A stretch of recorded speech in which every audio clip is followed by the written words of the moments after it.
옷을 입고 있는데 그 옷에 불이 붙어 보신 적 있습니까?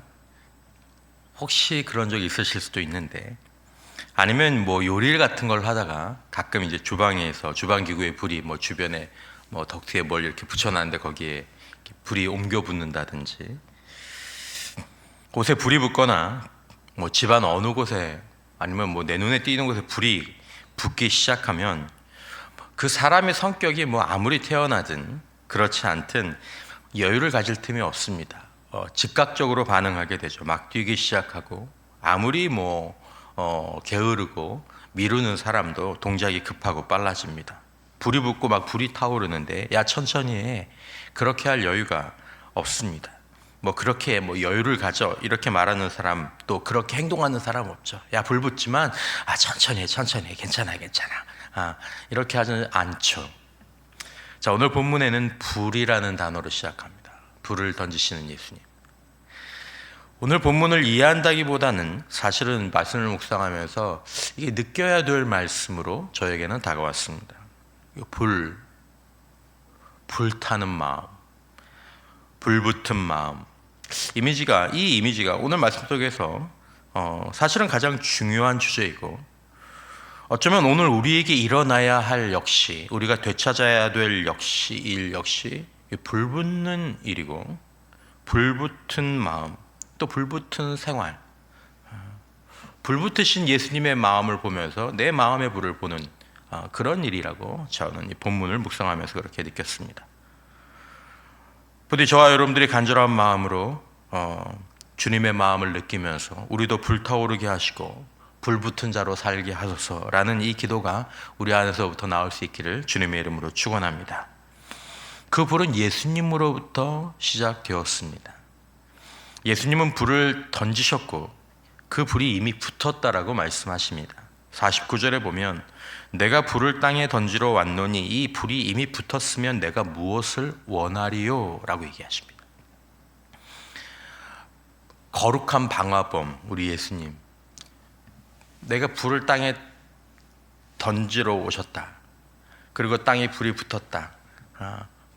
그럼 예수님께서 뭘 원하시겠느냐라는 거죠. 그 불이 꺼지길 원하시겠습니까? 그 불이 활활 타오르길 원하시겠죠. 그 불이 더 넓어지길 원하시겠죠. 자, 예수님이 이 땅에 오셨을 때부터 이 말씀은 예수님이 말씀하신 그 불이 시작되었다고 사실은 성경이 그 얘기를 합니다. 예수님의 사역의 그것들을 보면 하나님의 나라는 주님이 이 땅에 오시는 그때부터 시작되죠. 하나님 나라의 불이라고도 이야기할 수 있습니다. 자, 예수님을 불로 표현하는 것이 우리에게는 매우 낯선 느낌을 줍니다. 왜냐하면 우리 대부분은 예수님을 생각할 때 좀 부드럽고 조용하고 여유가 있으신 그런 분으로, 그런 느낌이나 이미지를 떠올리게 되죠.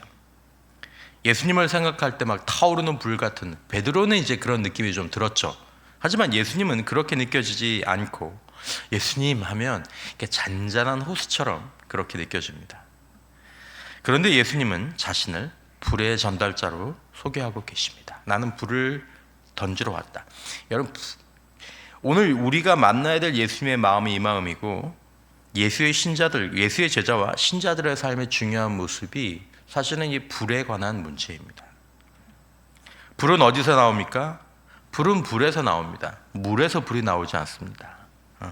지금 예수님은 계속 불의 전달에 관해서 말씀하고 계십니다. 불을 전달하시는 분이, 불을 던지시는 분은 누가 불을 던질 수 있습니까? 불이 있는 사람, 불타오르는 사람이 불을 던질 수 있습니다. 그러니까 예수님은 뭐란 말씀입니까? 나는 물이 아니라 불이다 라고 말씀하시는 거예요. 아니면 적어도 예수님에게는 나에게는 불의 속성이 있다라고 말씀하시는 것이죠. 예수님은 우리에게 생명의 물이 되시고 우리를 깨끗하게 씻어주시는 거룩한 물이 되십니다. 그러나 예수님은 또한 불을 가지고 계신 분이며 세상에 우리에게 불을 주시는 분이라는 것을 알아야 한다는 것입니다. 이것은 분명히 이 본문이 갖고 있는 중요한 교훈 가운데 하나는 우리가 또한 그 불을 받아야 한다는 뜻이고 불타올라야 한다는 뜻이고, 생명의 불과 함께 예수님처럼 불타는 마음을 가지고 예수 안에서 우리 역시 불의 전달자가 되어야 된다는 말이 되는 것입니다. 본문을 묵상을 좀 넓혀보면 그리스도인이 새로 태어나는 것은 무엇으로 태어나는 것이라고 말씀하셨습니까? 물과 성령이라고 말씀하셨습니다. 물만이 아닙니다. 요한복음 3장 5절이죠. 예수님께서 대답하시되 진실로 진실로 내게 이르노니 사람이 물과 성령으로 나지 아니하면 하나님 나라에 들어갈 수 없느니라. 성령의 대표적인 이미지가 물입니까? 불입니까? 불이죠. 불입니다. 물과 성령. 물로 씻음을 받는 것으로 끝나지 않는다라는 것입니다. 깨끗하게 된 그 영적 상태 위에 무엇가 임해야 된다라는 것이죠? 불이 임해야 된다라는 것이죠. 다시 태어난 하나님의 자녀 예수의 제자로 살아가는 것은 그것이 그리스도인의 거듭난 삶입니다. 물로 씻음 받은 후에 불을 담는 것입니다. 예수님이 50절 말씀에서 이렇게 말씀하십니다. 나는 받을 세례가 있으니 그것이 이루어지기까지 나의 답답함이 어떠하겠느냐. 이 본문이 사실은 이해하기가 쉬운 본문은 아닙니다. 이게 무슨 말이실까? 50절 말씀이 이해하기는 쉽지는 않지만 예수님의 마음을 무엇인가로 불타고 있는 마음이라고 가정하면 49절과 이어서 불을 던지시는 분으로서 생각한다면 이 말씀에 조금은 가까이 갈 수 있다라고 생각이 됩니다. 자, 뭔가로 불타오르는 마음을 가지고 있는 사람들은 아무 변화나 움직임이 없는 상황에 들어가면 무엇을 느낍니까? 답답함을 느낍니다. 답답해요. 나는 막 이러는데 여기서 가만히 있어. 이 본문의 전체적인 맥락에 그것이 있습니다. 예수님은 불타오르고 있는데 가만히 있다라는 것입니다.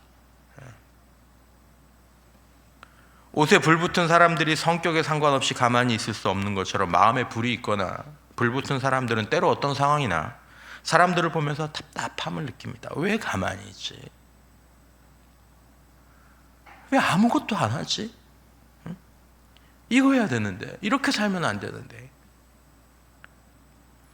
마음은 불탔는데 주변은 가만히 있으니까 답답해서 어쩔 줄 모르는 것입니다. 예수님은 불붙은 마음으로 살아가셨습니다. 예수님의 마음은 역동적이었죠. 사랑하는 성도 여러분, 우리는 우리의 마음은, 그리스도의 마음은 좋은 것, 거룩한 것, 예수의 불로 타올라야 할 줄 믿으시기를 바랍니다. 다른 거로 타오르면 안 된다라는 것입니다. 주님으로, 거룩한 것으로, 좋은 것으로. 근데 많은 사람들이, 심지어 우리들 가운데에서도 때로 다른 불을 가지고 살아갈 때가 있지 않습니까? 사람의 불로, 정욕으로 불타오르고, 탐욕으로 막 그 일에는 막 불타오르고, 요즘 같은 경우 막 이데올로기의 불로 막 이 정치 판도를 보면서 막 그것으로 불타올라가지고, 주님의 마음은 그런 것으로 불타오르던 마음이 아닙니다. 거기에 목숨 거는 마음이 아닙니다. 그러면 헛된 것이 인생을 불사르게 됩니다. 그게 인생을 불사르게 됩니다. 예수의 불을 받아야 할 줄 믿습니다. 복음과 성령과 사랑의 불을 받아야 된다는 것이죠. 그것으로 불타올라야 된다는 거죠. 예수님은 불이십니다. 예수님이 주시는 것들은 불과 같은 속성이 있다는 것이죠. 불타오릅니다. 예수님이 주신 것들을 받은 사람들은. 불이 임하기 전과 후가 결코 같을 수 없다는 거죠. 예수님이 오늘 본문에서 불을 던지신다라는 말은 여러 가지로 표현될 수 있습니다. 물론 주석적으로야 뭐 심판의 불, 복음의 불, 뭐 이렇게도 얘기할 수 있지만 여기는 여러 가지가 있습니다. 심판의 불, 복음의 불, 성령의 불, 사랑의 불도 마찬가지입니다. 예수님은 그런 불들을 던져주십니다. 중요한 것은 예수께서 주시는 것이 불과 같다라는 것입니다. 불이다라는 것입니다. 그 불은 먼저 예수님 안에 있었고 그 불은 이미 땅에 던져졌다라고 말씀하십니다. 불붙은 사람, 불붙은 마음, 불을 받은 사람들은 그 사람들이 어떤 사람들 속에 들어가면, 어떤 사람들 속에 있는데 한 사람에게 불이 들어갔어요. 불이 던져졌어요. 그러면 그 사람들 가운데에서 마치 같이 우리가 일으키는데 여기서 불이 난 것과 같은 그런 사람들이 되죠. 그러니까 어떤 일이 일어납니까? 51절 3에서 53절까지 말씀. 내가 세상에 화평을 주려고 온 줄로 아느냐? 내가 너희에게 이르노니 아니라 도리어 분쟁하게 하려 함이로라. 이후부터 한 집에 5사람이 있어 분쟁하되 셋이 둘과 둘이 셋과 하리니 아버지와 아들과 아들이 아버지와 어머니가 딸과 딸이 어머니와 시어머니가 며느리와 며느리가 시어머니와 분쟁하리라 하시더라. 여러분, 여기서 말하는 말은 교회 다니고 신앙생활 하는 것 때문에 서로 싸우게 되리라 이런 말씀이 아닙니다. 그건 아주 부분적인 말씀이고 거룩한 문제를 일으키게 된다는 것입니다. 우리가 가만히, 여러분, 우리가 뭐 교회 생활하면서 이렇게 가만히 있는데 갑자기 누가 소위 말하는 불붙은 마음으로 살아간다고 해보십시오. 그럼 반드시 무슨 소리를 듣게 됩니까? 아휴, 뭐 쟤 왜 저래? 왜 유난이야? 왜 안 하는 걸 해? 뭘 저렇게까지 해? 거룩한 문제를 일으키게 되는 거죠. 예수님의 불입니다. 예수의 불을 마음에 받은 사람들은 세상 속에서 거룩한 갈등을 일으킵니다. 불이 그 사람을 막 가만히 있지 못하게 합니다. 이건 어떻게 보면 거룩한 생명력의 결과라고 이야기할 수도 있습니다. 이 본문을 단순하게 해석하지 않도록 주의해야 합니다. 뭐 신앙생활할 때 가족과 갈등이 있다, 싸움이 있다, 이 정도의 말이 아닙니다. 불의 문제입니다. 불의 문제. 예수로 변화된 사람, 그 안에 그 안에 예수의 불이 있는 사람은 거룩한 골칫덩이가 되는 것입니다. 예수님이 임하신 곳에 거룩한 문제들이 일어났습니다. 사람들이 가만히 있지 못했습니다. 불편하게 만들었습니다. 여러분, 우리가 내 안에 예수를 모시고 그리고 예수가 내 안에 사신다면 우리는 거룩한 문제를 일으키게 될 것입니다. 그렇게 예수 믿어서 이 자리에 계신 분도 계시잖아요. 집안에서 그 핍박과 또 인정해주지 않는 것과 모욕과 조롱을 받으면서도 예수 믿고 여기까지 살아오신 분들, 우리 안에 거룩한 불이 우리를 여기까지 붙잡아 주신 줄 믿습니다. 그 불로 여기까지 오셨죠. 예수님이 계신 곳마다, 예수님의 제자들이 서 있는 곳마다 평온한 타협이 깨졌습니다. 아이, 뭐 너도 그렇고 나도 그렇고 뭐 다 그런 거지, 뭐 다 연약한 거지, 뭐 아유, 뭐 다 남들만큼 하는 거지. 그 타협이 깨지고 숨겨진 문제가 드러나고 불편하게 하는 거죠. 결국 하나님의 통치를 요구하는 상황들이 펼쳐지는 것입니다. 예수가 계신 곳에 예수를 통해 임하시는 하나님의 나라가 펼쳐지는 것입니다. 그것은 복음일 수도 있고, 그것들은 죄악을 일깨우는 걸 수도 있고, 그거는 불의한 곳에 정의가 될 수도 있고, 사랑이 없는 곳에 사랑이 될 수도 있는 것이죠. 죄가 죄로 드러나고 잘못된 생활이나 행동이 그전에는 수용되었는데 예수가 계신 곳에서는 거절을 당하고 지적을 당하게 되는 거죠. 여러분, 거룩함과 사랑과 은혜, 이런 것들은 항상 사람들에게 환영과 사랑을 받는 것이 아닙니다. 때로는 문제가 되고 소동을 일으키고 게 되는 것입니다. 야, 그냥 다 아는 대로 그냥 너도 그냥 하면 안 되냐? 뭐 다른 분들 하시는 것처럼 그냥 그 정도만 하면 되지 않아? 우리 기준이 그 전에는 사람들이었는데 예수의 불이 우리 안에 들어오면, 예수가 우리 안에 들어오시면 예수가 우리의 삶의 기준이 되시는 줄 믿습니다. 그게 기준이 되는 것입니다. 우리가 예수로 살고 예수가 우리 안에 산다라는 것은 불붙은 마음, 불붙은 사람으로 사는 것이다라는 것을 이 말씀이 우리에게 알게 해주고 조금 또 도전합니다. 불은 못 감춥니다. 불은 감출 수가 없습니다. 주머니에 불 나고 있는데 그걸 감출 수 있습니까? 못 감춥니다. 티가 나고 느껴지죠. 태우든지 피하든지 어떤 반응을 안 하면 안 되는 것입니다. 예수로 사는 것은 분명히 성경적으로 봐도 불이 되는 것이다 라고 표현할 수 있습니다. 그런 복음성가도 있죠. 내가 살아가는 이유, 불이 되는 것. 예수의 생명은 불의 속성이 있습니다. 아무 문제를 일으키지 않는 종교생활은 예수의 불을 가진 사람에게는 불가능합니다. 56절 이하, 외식하는 자여 너희가 천지의 기상은 분간할 줄 알면서 어찌 이 시대는 분간하지 못하느냐? 또 어찌하여 옳은 것을 스스로 판단하지 아니하느냐? 이 말씀은 무슨 말씀입니까? 내 안에는 예수의 불이 있는가? 라고 묻는 것입니다. 불이 있다면 그렇게 살 수 없다라는 것입니다. 외식하면서 먼저 내 안에 예수의 불이 나를 새롭게 해야 한다는 것입니다. 내 안에 있는 예수의 불이 나를 새롭게, 나를 때로는 불편하게, 나를 그전과 똑같이 살 수 없게 하게 되는 것입니다. 여러분, 내 안에 정말 예수가 사시면 예수님과 내가 평온한 타협을 이루면서 살 수 있습니까? 그렇게 못 삽니다. 예전처럼 그렇게 되지가 않습니다. 예수가 사시면 마음이 평안하고 행복하고 그것으로 끝나는 것입니까? 아닙니다. 예수의 불은 우리 마음 안에 어떤 분쟁을 일으키게 됩니다. 예수 믿고 마음 편할 날이 하나도 없어. 왜요? 예수님께서 우리 가운데서 무언가를 말씀하시니까. 사랑해야지. 나를 바라봐야지. 이제 그 죄는 끊어야지. 내 안에서 분쟁을 일으키시는 예수의 불이 있느냐라는, 죄를 지는데도 마음에 아무 부담도 없고, 하나님으로부터 멀어졌는데도 아무런 부담도 없고, 미워하고 원망하고 있는데도 아무 생각도 안 나고, 여러분,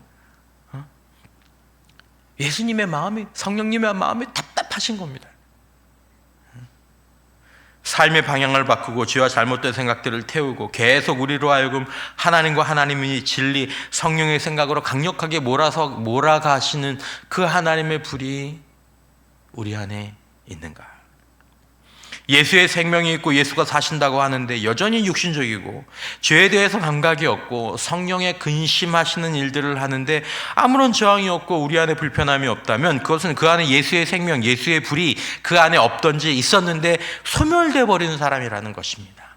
거의 소멸되었어요. 그냥 손 대보면 아직 조금 따뜻하긴 하다. 불은 아닌 거죠. 예수님은 불타는 마음으로 말씀하십니다. 58절 이하에 내가 너를 고발하는 자와 함께 법관에게 갈 때 길에서 화해하기를 힘쓰라. 그가 너를 재판장에게 끌고 가서 재판장이 너를 옥졸에게 넘겨주어 옥졸이 옥에 가둘까 염려하라. 내게 이르노니 한 푼이라도 남김이 없이 갚지 않고서는 결코 거기서 나오지 못하리라 하시니라. 미루지 말라라는 것입니다. 그냥 시간이 많이 남아있는 게 아니다라는 것이죠. 불 보면 지금 꺼야 됩니다. 그냥 나중에 꺼도 돼. 그냥 놔둬. 그 말이 아니라는 거예요. 어느 시간이 딱 지나고 나면 다시 돌이킬 기회가 없어진다라는 것입니다. 예수님의 불타는 마음입니다. 예수의 불을 품고 살아가는 삶을 미루지 말라는 것입니다. 예수의 생명, 예수의 불로 살아가는 것이 어느 순간부터 우리에게 멈추었다면 미루지 말고 다시 시작하라는 것이죠. 여러분, 예수의 불은 우리가 믿음으로 인정하고 받아들일 때 우리 안에서 역사하는 것입니다. 이 불은 우리가 관심을 갖지 않고 불순종하고 거역하면, 믿음으로 붙잡고 구하지 않으면 서서히 사라지고 꺼진 것과 다를 바 없는 삶을 살게 되는 것입니다. 그것이 성령을 근심케 하는 것이고 성령을 소멸하는 과정입니다. 우리는 또한 이 말씀을 앞에 놓고 우리가 함께 돌아봅니다. 내 안에는 예수의 불이 있는가? 사역자로 살아가는 제 안에 예수의 생명은 불입니다. 예수의 마음은 그냥 좋기만 한 마음이 아니라 그 마음이지만 불타는 마음입니다. 그것이 우리도 모르게 혹시 약해졌다면, 내 안에 불이 없고 내 삶에서 불의 역사가 없다면, 그럼에도 불구하고 아무 답답한 마음이 없다면 이 말씀을 붙잡고 기도해야 될 것입니다. 주님, 주님의 생명, 주님의 마음 내 안에 다시 일으켜 주시고 예수의 생명으로, 그 불타는 마음으로 내 삶을 새롭게 하시고 우리가 있는 곳에서 예수가 내 안에 사는 자가 되셔서 거룩한 갈등, 변화, 하나님 나라가 임하는 통로가 되게 해달라고 기도하는 우리가 되어야 하며, 다시 한번 이 아침 예수의 생명, 예수의 불이 우리를 다시 새롭게 하고 우리 안에서 불타오르게 하길 함께 간절히 기도하는 우리 교회가 되기를 주님의 이름으로 축원합니다. 기도하시겠습니다.